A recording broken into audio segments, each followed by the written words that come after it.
Anisa Bhute has asked, quoting from Ashtavakra Gita, chapter 1, verse 14.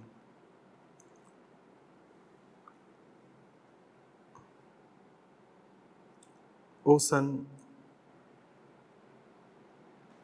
you have become habitual of thinking, I am body since long. Experience the self,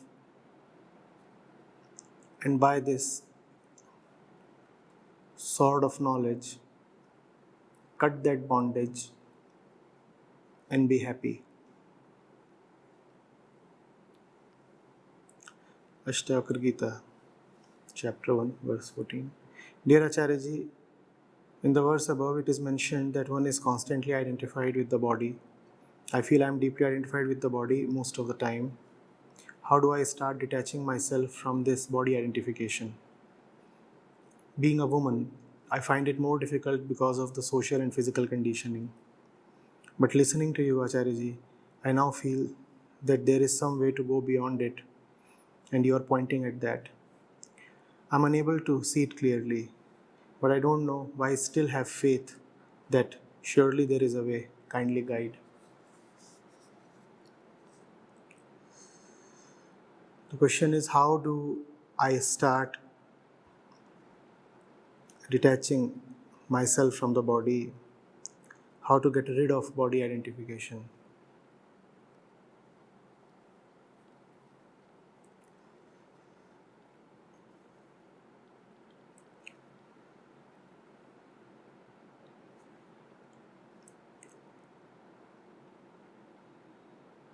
You can have a small vessel, Anisa, which contains small pieces of many metals.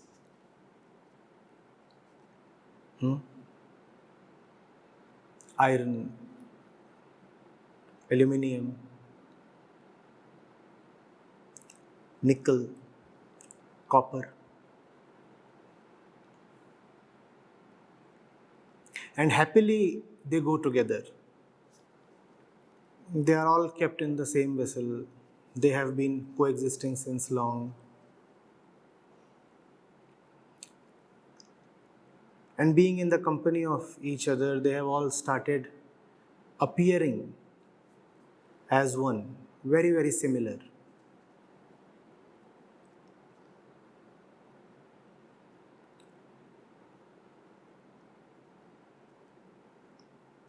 But what happens when you just bring a strong magnet near that vessel? It is then that the iron pieces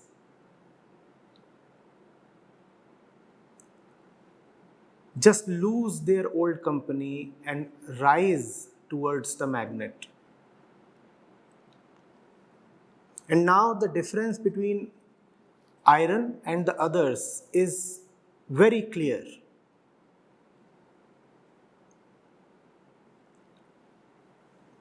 There is no similarity at all. One has a love for magnet the others do not have.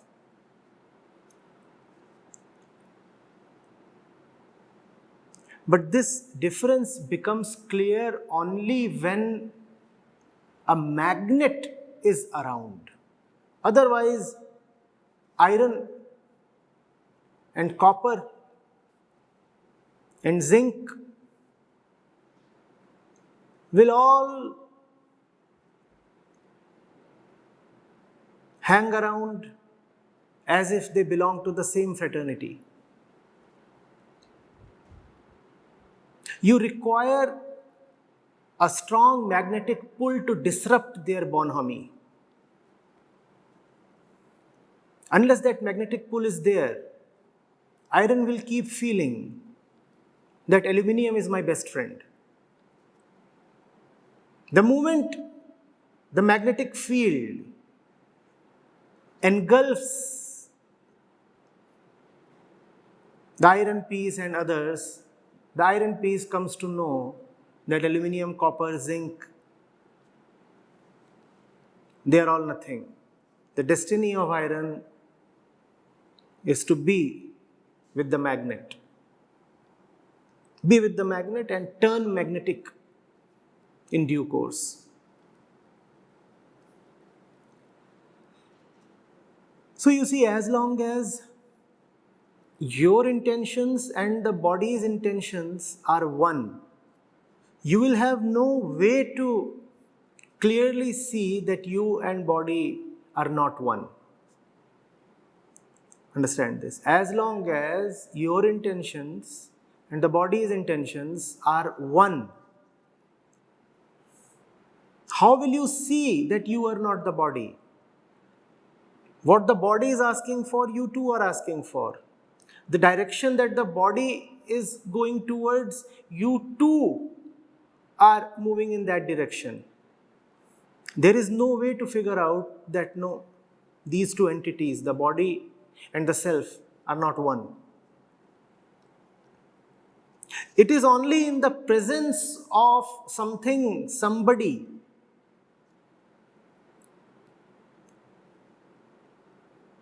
who appeals to the body but not to the self, or the presence of something or somebody who appeals greatly to the self but not at all to the body, that you will come to see the distinction. Otherwise, there is no way. If you are not close to a magnet, you will keep feeling that copper is your brother.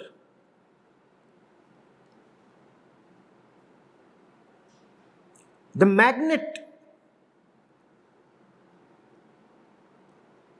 is the test. The magnets is the disruptive presence.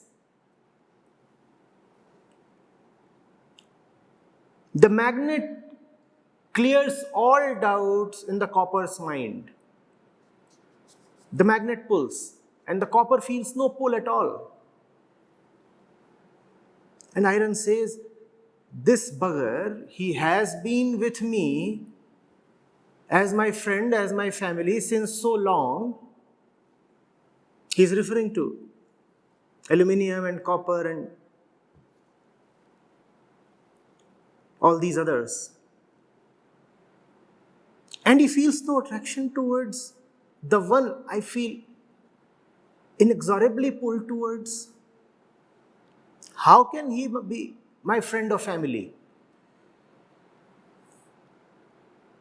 The magnetic field beckons. I find myself helpless in front of it, but all these similar looking ones surrounding me behave as if nothing has happened. They know no love. It is then that the distinction is established beyond doubt.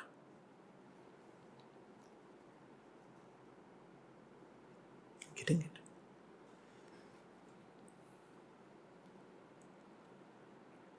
You have to enter situations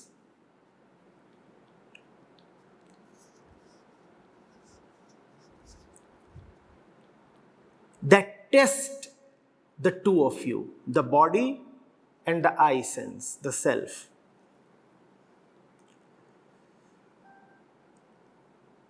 Yesterday we were talking of the iron statue and the wax statue, and the two can look exactly the same, and the two can keep going around merrily. Oh, we belong to the same class. It is in the presence of heat that the two will learn how dissimilar they are. Unless you turn up the heat, how will you know the difference? You have to turn up the heat.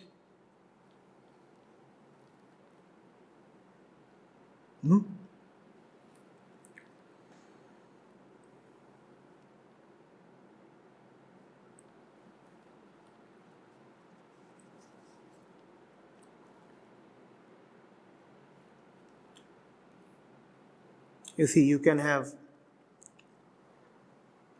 again, an iron piece and a nickel piece.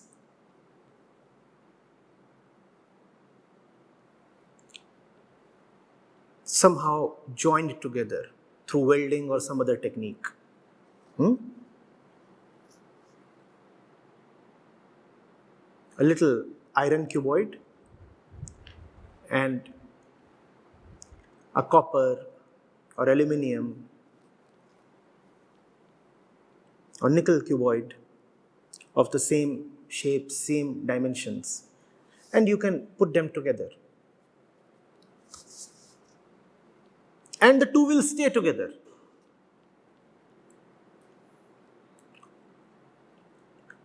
It will appear that they are now happily joined. But raise the temperature. The coefficient of expansion of iron is very different from that of aluminium. The moment you raise the temperature, this joint block starts getting distorted, because one expands more than the other. The two have been put together, but the moment you raise the heat, you find that one of them is behaving differently compared to the other, so this joint piece starts getting distorted. It starts getting bent. Now you know that the two are a mismatch. The two cannot go together. You have to bring in extraordinary situations. You have to bring in uncomfortable situations. Unless you bring in uncomfortable situations, the truth is not exposed.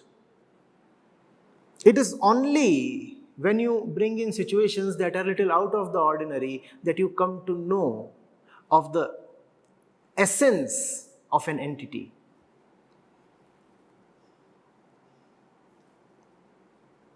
So as long as the body wants food and you say, I too want food, there would be good peace, nice camaraderie. Body says, I want sleep, and you say, I too want sleep.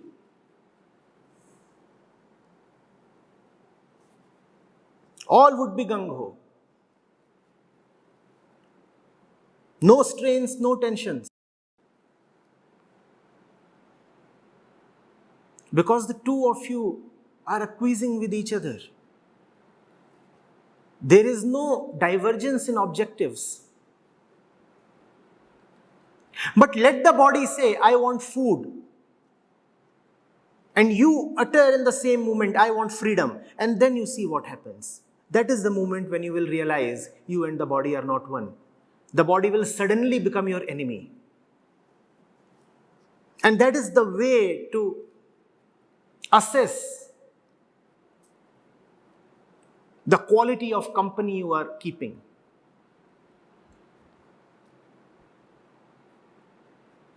You start asking for something that is a little extraordinary. And then you will realize how your partner, your friend, immediately refuses to keep pace with you. Body says food. You say, I too want food. Happy friendship. Your partner says sex. You say, I too want sex. Happy friendship. But body says, I want food. You say, I want freedom. And then you see how there is a breakup. And then you will realize you are not the body. For that to happen, I said you have to first of all put yourself in a strong magnetic field. You have to start asking for freedom. You have to put yourself in a situation where love calls you. And then you will realize that that which you love, this associate of yours called the body, does not love at all. You love freedom, the body does not. In fact, the more you move towards freedom, the more the body cringes. The reason is simple. The more you are attached to the body, the better it is for the body's welfare. The more you move towards freedom, the more the body starts feeling neglected. You know, it is a great misconception that the spiritual man, the God-loving man, will have a long life with good health. It is not so at all. In fact, the one who is very, very body-centric will have a long life with good health. Look at all the men and women who live absolutely body-identified lives. See how their skin glows. They are the ones who are going to live till 110. All the time they are doing nothing but caring for the body.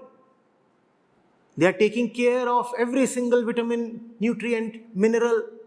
Every 2 months they are going and getting a full body checkup. All the time they are just busy thinking about what to eat, what not to eat, and at what hour to eat, when to sleep, when to wake up, what kind of soap to use. They are the ones who will live till 110. The God-loving man will actually not live for too long. Well, some exceptions are there. That's okay.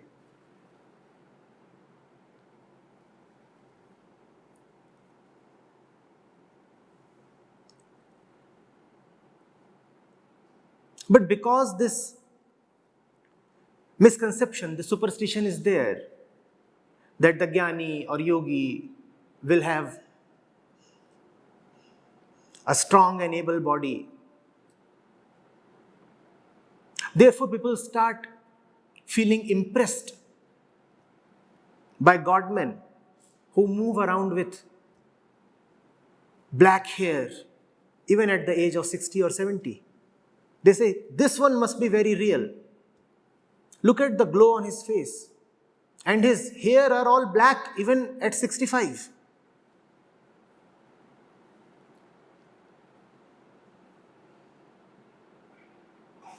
If you take good care of hair, the hair will remain black. If you do nothing all day, but take care of oils and lotions and conditioners and all the toiletries and cosmetic stuff that is there in the market, obviously your skin will heavily glow like radium.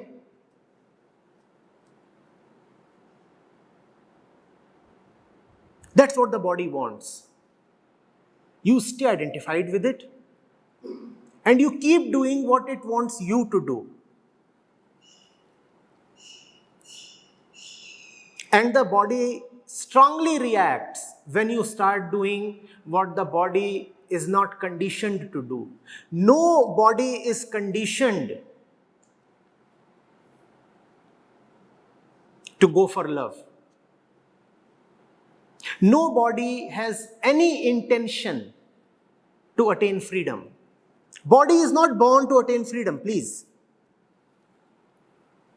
Body is not born to revel in love. The body is not born to understand.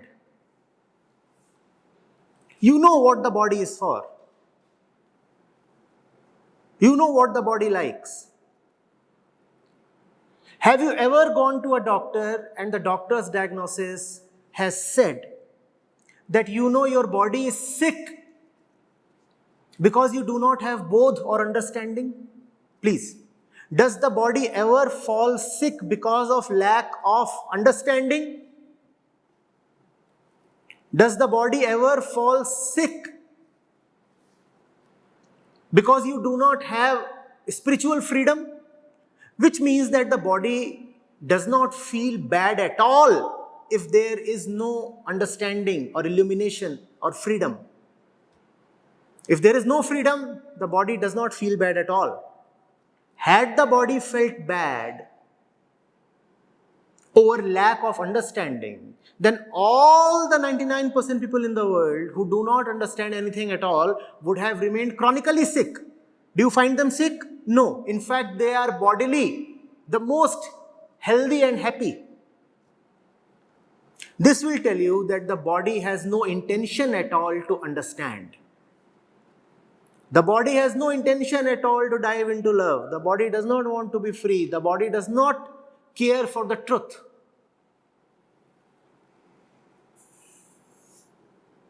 In medical science,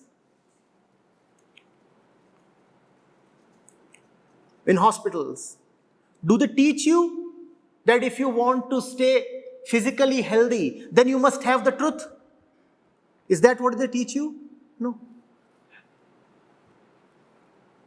To stay physically healthy, you do not need the truth. You need a lot of body centricity.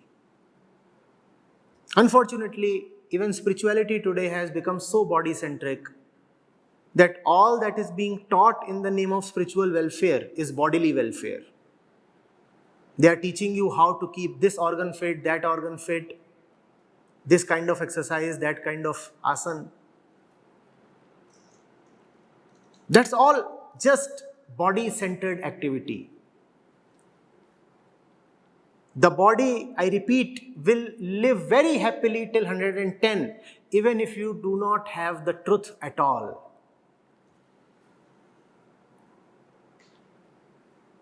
And the body will react and resist vigorously when you start diverting your energies towards the truth rather than physical upkeep. Now the body will say, what the hell is going on? Earlier you used to care so much for me, but now all your attention and energy is going towards something called truth or freedom. Now the body will strongly react. The body will say, nothing doing. We cannot move along like this. Break up.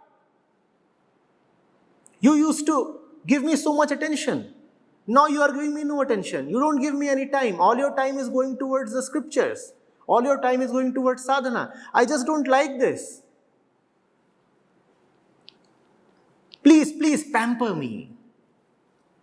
The moment you start moving towards the truth, there develops a strain between your relationship with the body.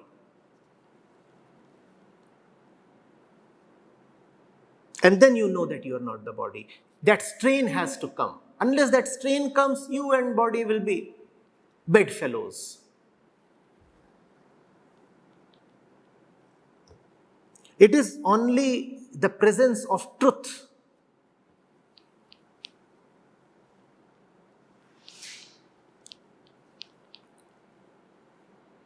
that separates the real from the unreal. Therefore, you will see, Anisa, that if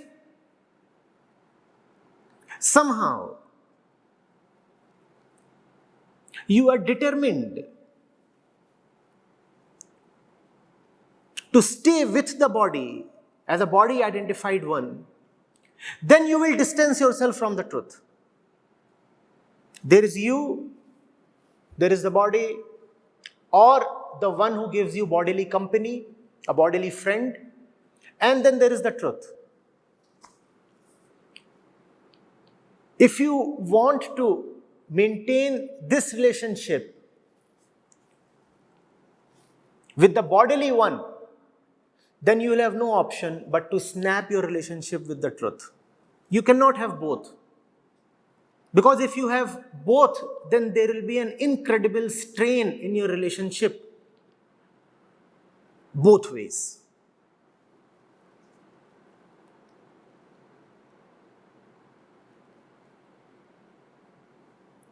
You really want to test your company, and the body is your first company. You know that, right? If you want to really test your company, then I say, put yourself in an environment where the interests of the two of you diverge.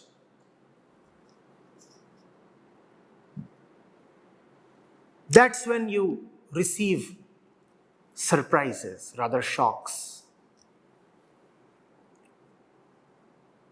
And it's often what you call as a heartbreaking surprise. Because you used to think the two of us are so alike. The two of us are made of the same clay. The two of us were to live and die together. Now what has this happened?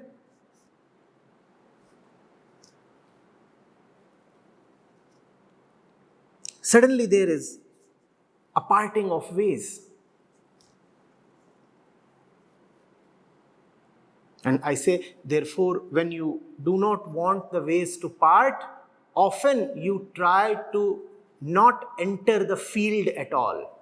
Because you enter the field and the true would be separated from the false. If you do not want to be separated, then the best way is to avoid the field itself. The body is a very happy companion. As long as you do what it wants you to do. But the body is a very, very irate co-passenger when you have your own real and genuine agenda to follow. The body just does not like it. The body says, you better follow my agenda. And your agenda is not merely different from that of the body. It is at odds. If you do what you must do, then you cannot do what the body wants you to do. So there cannot even be a peaceful coexistence. You cannot even say, well, we appreciate our differences, but we still live together. It is not possible. Because the two of you are not merely different, the two of you are in some way dangerous to each other.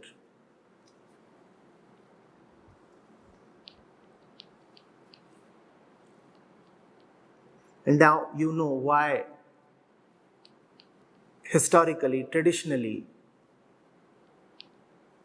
the world has both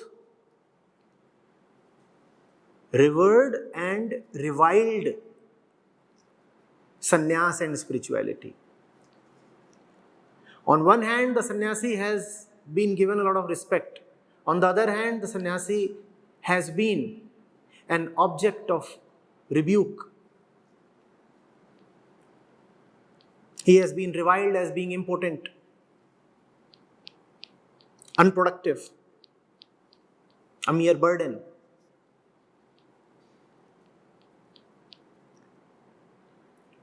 Householders respect monks and seers, but the moment one from within the house seems drifting in the direction of spirituality, the entire house starts shaking. Because the houses we have are built on bodily foundations. Man and woman come together and the house is raised. And the body and the self cannot go together. Their priorities, their aims are very, very different.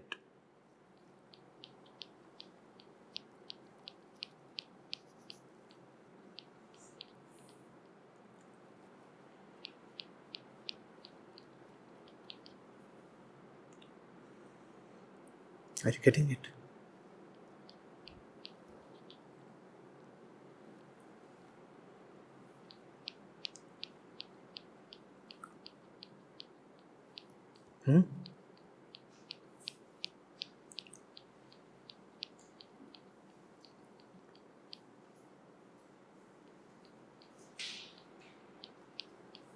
If it's just about taxiing on the runway,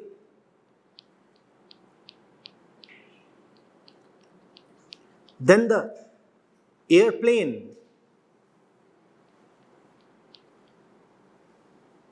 and the pantry car can be very good friends.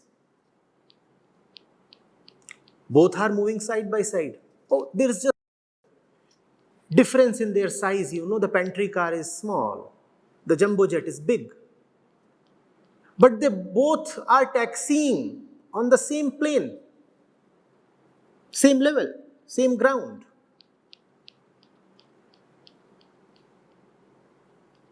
They can even get married. After all, she feeds him, no? She's the pantry car. And he's big. He can take care of her. That's how marriages happen. Or the fuel car, whatever. But the entire love affair is abruptly and cruelly jolted and shattered when the plane takes off. Now the pantry car is abusing and accusing him of being disloyal. You were supposed to remain on the ground along with me. If you wanted to move, the two of us could have happily moved together on the ground. You have wheels. I too have wheels. But as far as you are concerned, you not only have wheels, you also have wings. The body has just wheels. If you want to sacrifice your wings, then marry the pantry car. She will be very happy.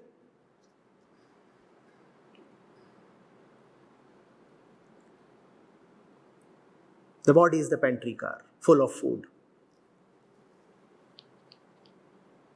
And because she cannot fly, so she demands that you too do not fly. If you want to learn the difference between yourself and her, then take off. Take off. And then you will see how the relationship snaps.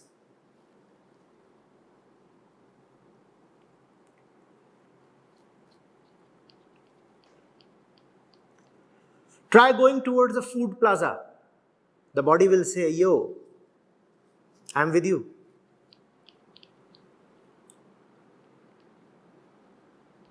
Try going towards a real temple, and see how the body starts aching,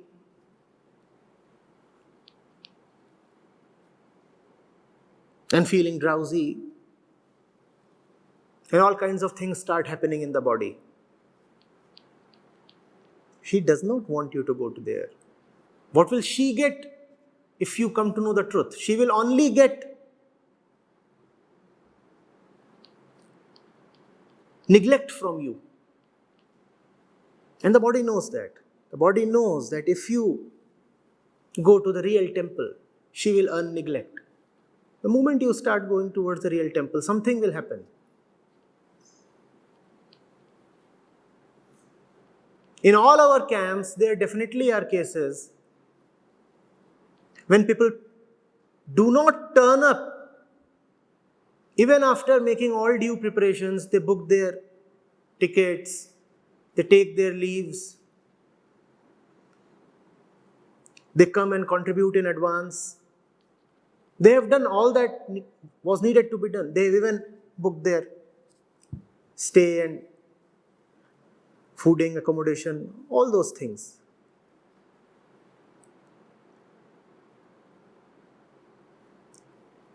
On the eve of the camp, they suddenly develop diarrhea. Happens every time. The body has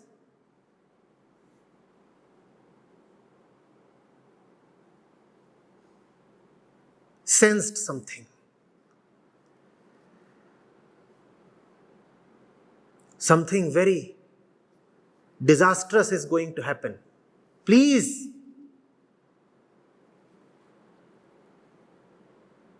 let's stop it. And your entire system gets activated to prevent you from doing what you must. So there will be diarrhea, there will be strange waves and thoughts in the brain. The intestines and the brain are one, right? Both are parts of the body. The intestines will stop you by running diarrhea, and the brain will stop you by running thoughts. And you'll have all kinds of nonsense. You will come up with fantastic arguments. Am I qualified enough to go to the camp? I have not even done my post-graduation.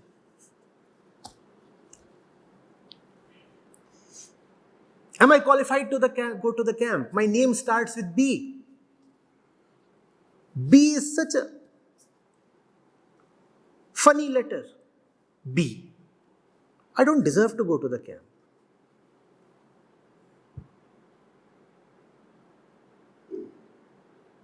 Or you'll have some other fantastic argument of your own. Once upon a time I used to have the right reasons to go to the camp.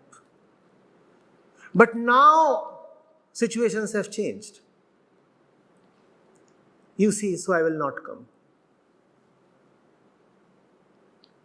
It is not you, it is the body.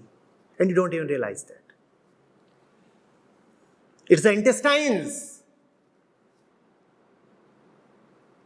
It's the brain, it's the ovary and the testicles. It's they who's talking so loudly. It's not your argument, it's coming from there. The eggs are dancing and bouncing.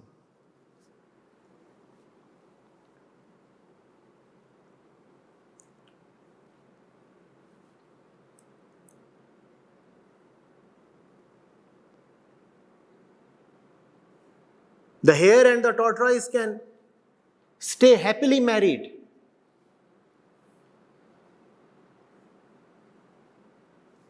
Till it comes to a point where it is seen that running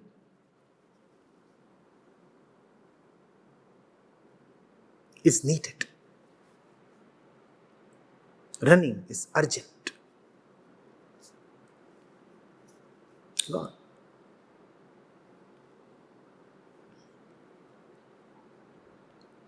So, if you want to stay body identified, do what the body wants you to do. There will be no problem. If you want to test whether you really are the body, then do what you must do and face a lot of problems.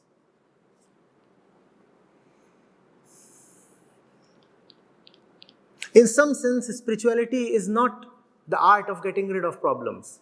It is the art of unearthing problems. And when problems are unearthed, it almost feels that problems have been created where there were none.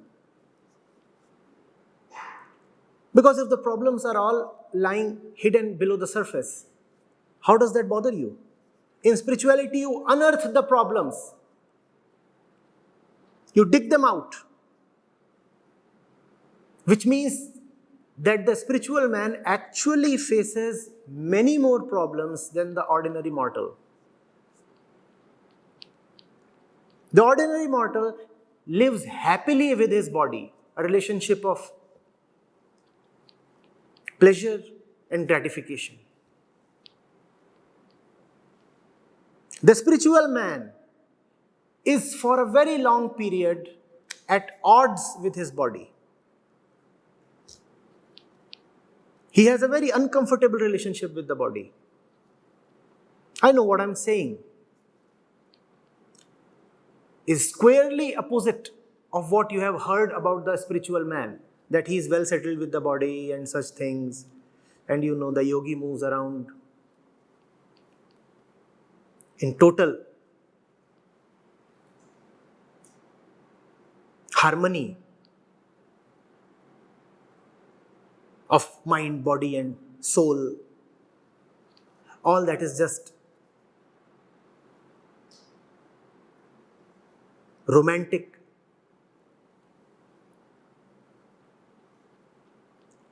experientialism. Create an image of the yogi where he is, the personification of harmony.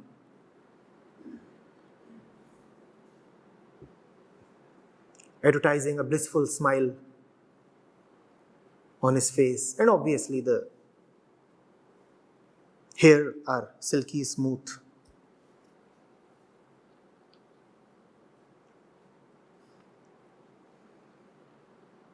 The skin is baby soft. And he is full of all kinds of energies, even at the age of 75. You ask him to father 5 kids at one go, he still can. Let him be 75 or 85. That's the yogi, Veeravan.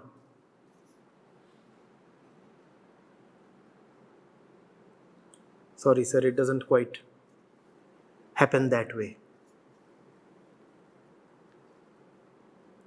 If you really want a stout body and long life and baby soft skin, then you should stay very, very far away from any kind of spirituality.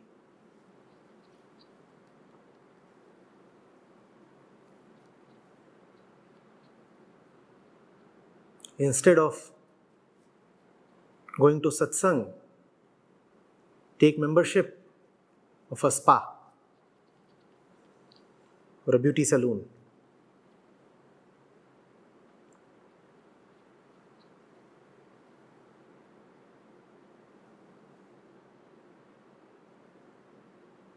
Or go to some commercial yoga shop.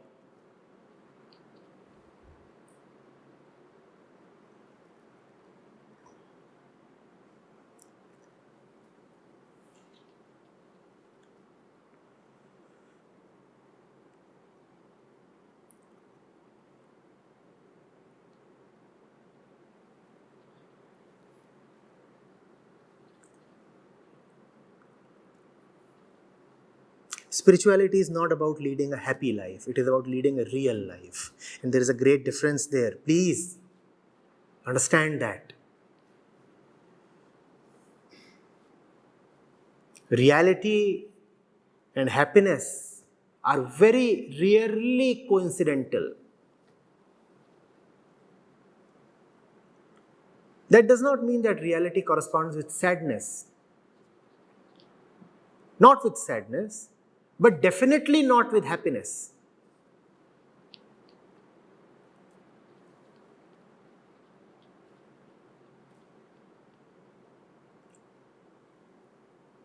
Does the spiritual man's body have to be definitely sick and frail? No, not that.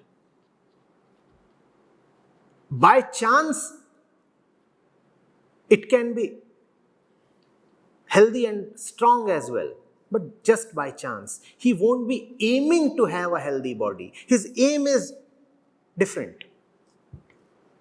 He is aiming to go beyond the stars. If the body remains healthy in the process, wonderful.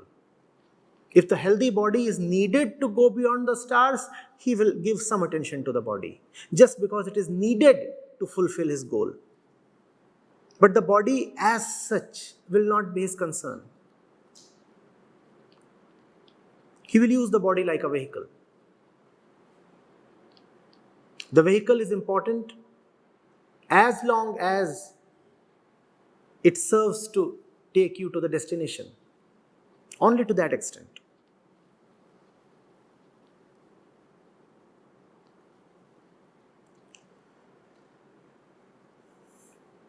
Use this method to test all your relationships, Anisa.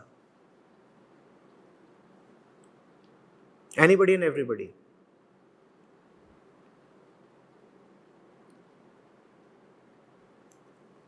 There would be people who would be coming over to you to talk a lot.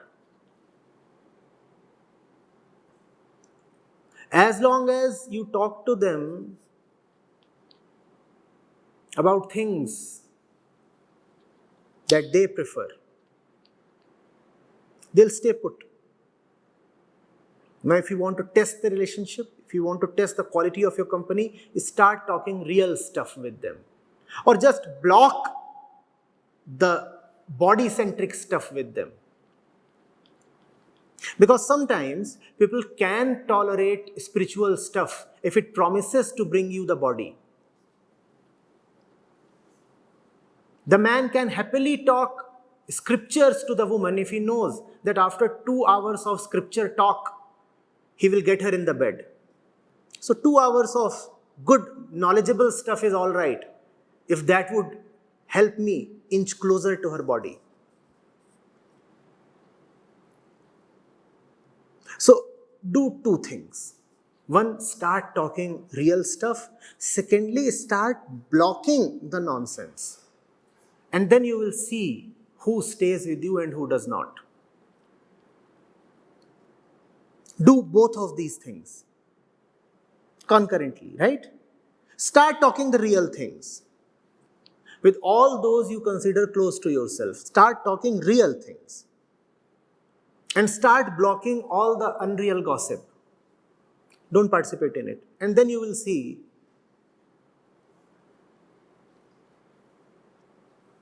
who keeps sitting and who walks away.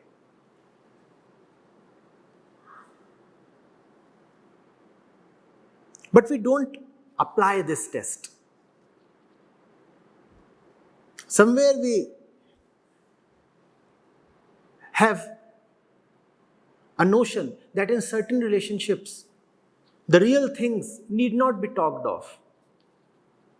So when it comes to people you are intimate with, you just don't talk the real. For example, you can talk about spirituality with some friend who is not very, very close to you, but you won't want to talk spirituality to your mother or to your father or to your wife. It is very strange.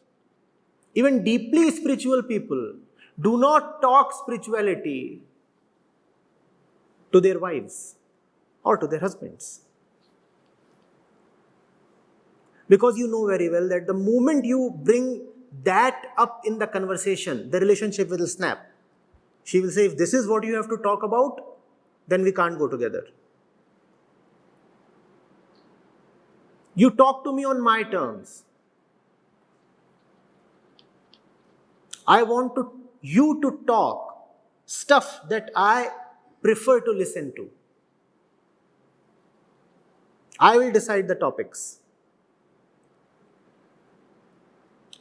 Why don't you apply this test? All of you. Start talking real things with people who are in your vicinity. And simultaneously, start blocking all the nonsense. The moment the fellow addresses you in a bodily way, block him. And there are many ways in which to provoke body sense in you. Nobody needs to formally say, I look at you as a body.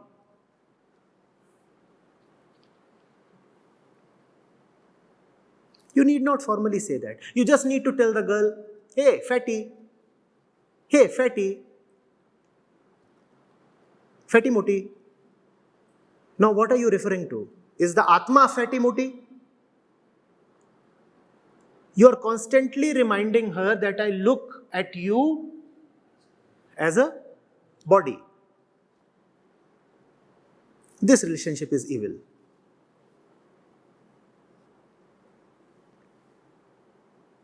And you are quite smart. Even without directly saying that I am the body and I want to feast upon your body, you are constantly developing a body sense in the other by referring to the other in a bodily way.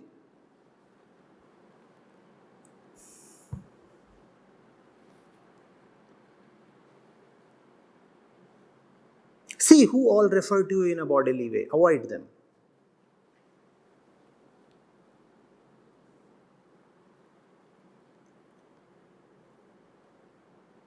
Just see who all refer to you in a bodily way. Avoid them.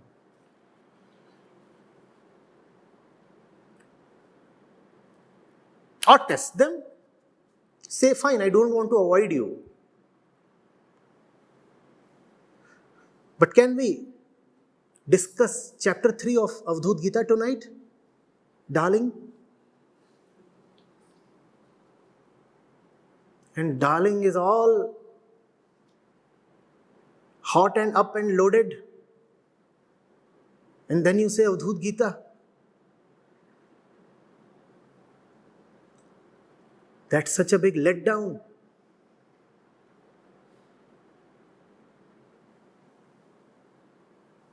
Darling is saying, cutie, what happened to you?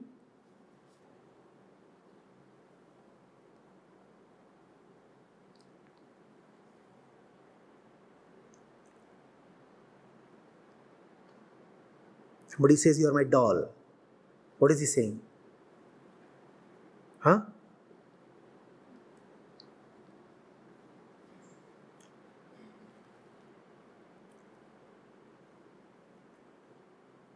And it is so widespread and so accepted and so subtle that it just passes below your radar. You don't even detect it. How will you stop it?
You don't need to chase the party animals away. You only need to change the track. Bring on Kabir Sahib or some Ravindra Sangeet. You need not be actively shouting at them, go away, go away. You are drunk.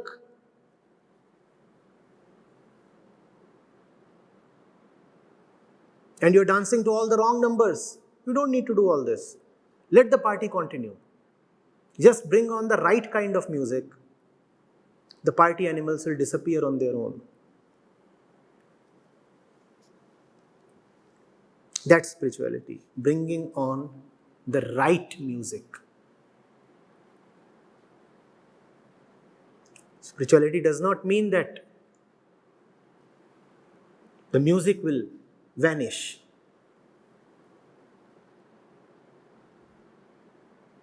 It means now you are man enough to bring on the right music. And then,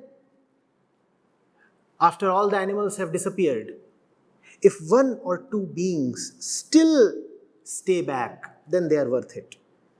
They are the ones who deserve your company. Be with them. And if you don't find anybody who stays back, it's okay. You have the company of the music.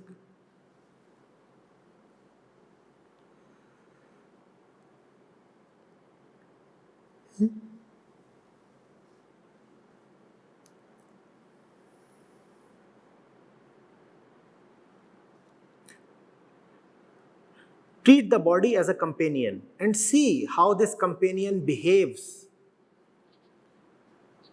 when you fulfill its demands and how it behaves when you do something that is for your own welfare. This companion is very, very selfish, very greedy. It cares only about itself. It has no respect for what you want to do and attain. The body is a really bad life partner. You have been saddled with someone who has no empathy, no understanding of who you are. It only knows its own interests, and it just won't compromise on them.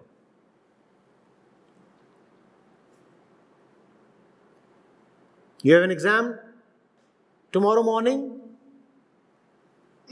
and right now the body wants to sleep. The body has no empathy at all for your objectives. You very well know that you have an urgent task at hand, but the body is yelling for food.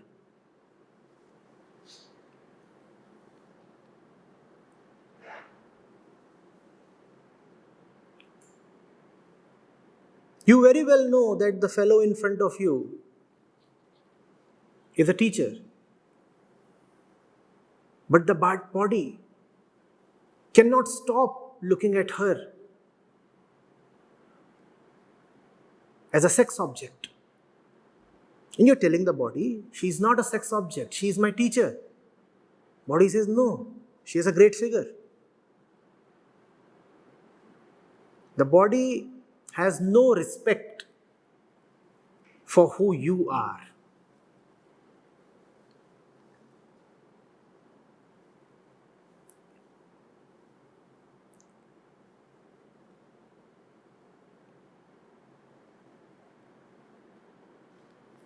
That's why I keep saying that the first tragedy is birth itself. You are not born alone. You are born welded to the body.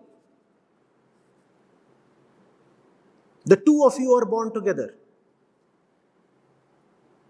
And the two of you cannot go together. Born together, but can't live together. But have to live together.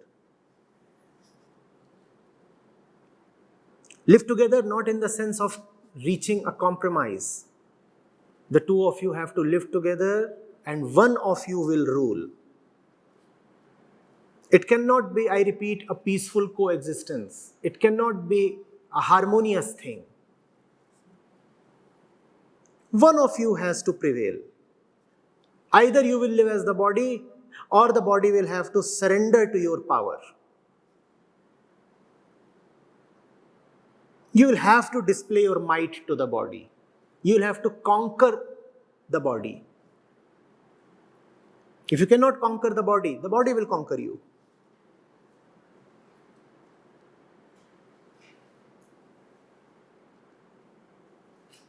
I repeat, if you cannot conquer the body, you will have to be enslaved.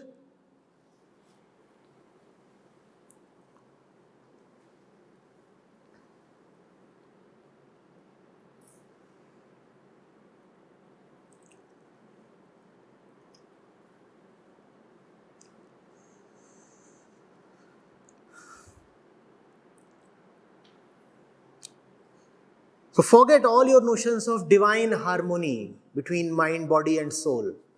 It's a war. And one and only one will win. Either you or the body. That which you call as the mind is not much more than the body.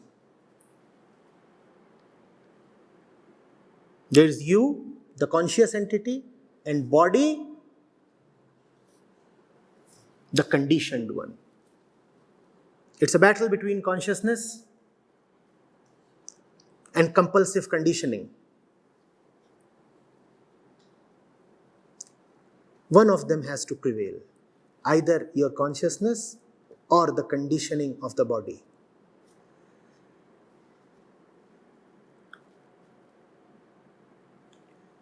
Spirituality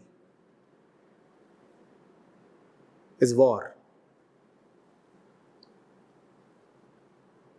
You are being trained to fight and win.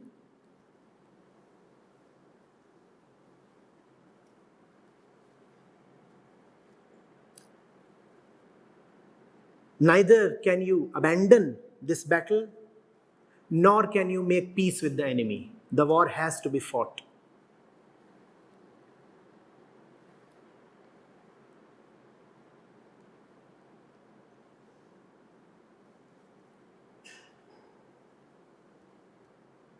But if you can fight the war and win it, then I tell you, the body is a useful slave. A very good slave, if it starts obeying your commands. But you will have to domesticate it. Till the point you have not domesticated it, it's a wild threat. You'll have to turn the wild wolf into a pet dog. You'll have to render it useful. And that is yoga. Yoga is about domesticating the body. That is the only way there can be harmony. Harmony cannot come by shaking hands with the enemy. In your case, in the case that is human life, harmony can come only by prevailing upon the enemy. Prevail upon the enemy, and then the enemy becomes a very useful and obedient servant. That is yoga.